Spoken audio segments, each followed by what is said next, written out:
السلام عليكم ورحمة الله وبركاته. احنا هنا في شركة اسمها ديل فولتك. الحقيقة ان الشركة دي نعرفها من زمان لان هم اللي بيصنعوا او يعني حاطين خطوط الانتاج بتاعت تسلا، تسلا باور رول 1. وانا معايا جيفري هنا. فجيفري you will explain us what is really the technology of Dell Voltec or FK Dell Voltec in the battery technology. Yes, for sure. Yeah. So what you are looking at here, this is what we describe as laser bonding. And what we are doing here is we have a laser inside the tool that has the great advantages that it can close the gap before it makes the welding. So we have two different types of welding. Here we are closing the very stiff 300 micron bus bar onto the cells, very tight to get zero gap. You can see here. And these are the results that we get. We can see 4 quick welds, 1, 2, 3, 4. And we will see in a second then the cross section. Yeah, and as we said, the beauty here, okay, this is the cross section here. Yeah. Those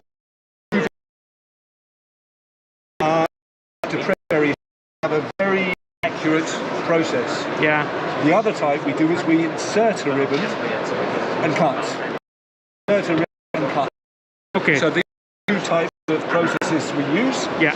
The applications, battery management system and power electronics. And being driven very heavily by at the moment by the need to save the planet, CO2 reduction. So a lot of interest in the technology here. Yeah, and I guess as we discussed, the beauty here is that before I know your technology using ultrasonic welding. Yeah.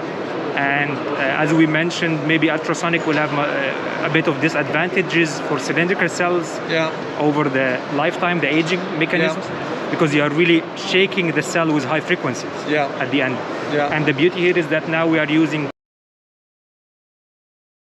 we just need to have a contact and then a laser welding will do the job, so the laser beam, right? That's correct.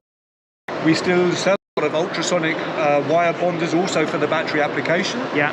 Some companies will maybe still take a few years to move from the ultrasonic. The ultrasonic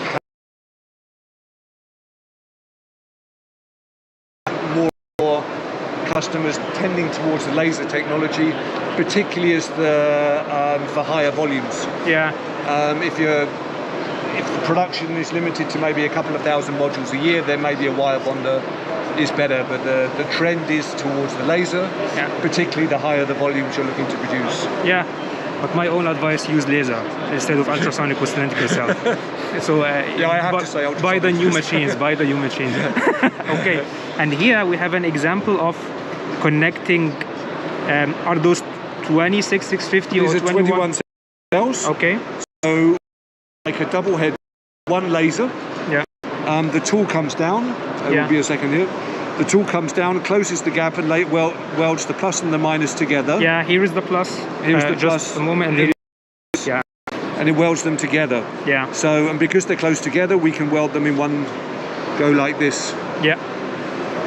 Perfect. Yeah, and I guess this is as well very good and easy. Because the advantage which I see here is that you don't have to flip the battery. Normally you have the positive from here, and then you have to flip the whole battery and do the negative from the other side. That's correct. But, so and it's also actually, although it's quite surprising, but it's easier to weld on the plus and the minus up here. On the bottom, it's actually quite more process development is needed. Every time we always make a cross section when we weld on the base of the can because the cell chemistry is right there. Yeah. And we don't want to do it blind. So if we do weld on both sides, then we always do a cross section here to check before we produce any batteries for the quality check. For the aeroplane we just looked at. Like this graph in the back here. This one. Yeah. Okay, and those are very interesting. Those are the new 4680 cells, right? These are the 4680 This is what Tesla brings. Yeah. So this is just a dummy cell? This is just a dummy cell, yeah. And to highlight cell to pack, cell to chassis work that we're doing next year with these cells. Okay. For the first time in Germany. But as you can see, compared to, I don't know if you have an 18650 cell here or a 26. No. It's very big compared to it. So it's just one cell filling the whole hand. Huh? And this is very interesting because this one has about 9,000 milliampere hours. Do you know how much the capacity of it? I don't actually know, to be honest, but it must be a lot more. It's 9,000 milliampere hours. But you need to get over 70 feet, about 1,500. Yeah. In that level as opposed to about 4,200 or whatever of these ones. And you are will be producing.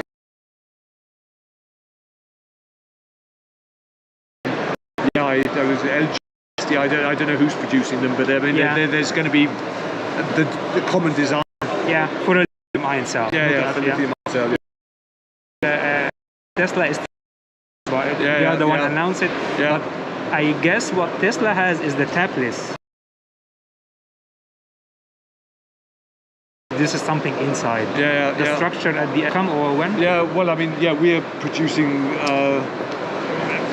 machines not for the production, start of production. The cell to chassis, typically maybe a few years later.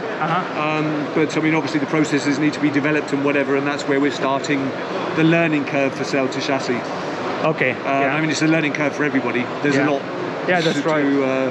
to get right. Yeah, but as I said, I like very much the idea of welding the positive and the negative, because normally if we say, okay, this will be the positive and this will be the negative of a cell, so you can weld both of them without flipping it. And as well using the laser, this is the second advantage. And even though the heights are different. But this is, I don't see the advantage here because resistance can do this, as I mentioned. But I see it first of all using the contact plus the laser, because laser alone is not good. And plus that you don't need to flip. So very interesting. Thanks a lot, Jeffrey. My pleasure. Okay, cheers. And the channel called طاقة بالعربي. You can say hi to طاقة بالعربي.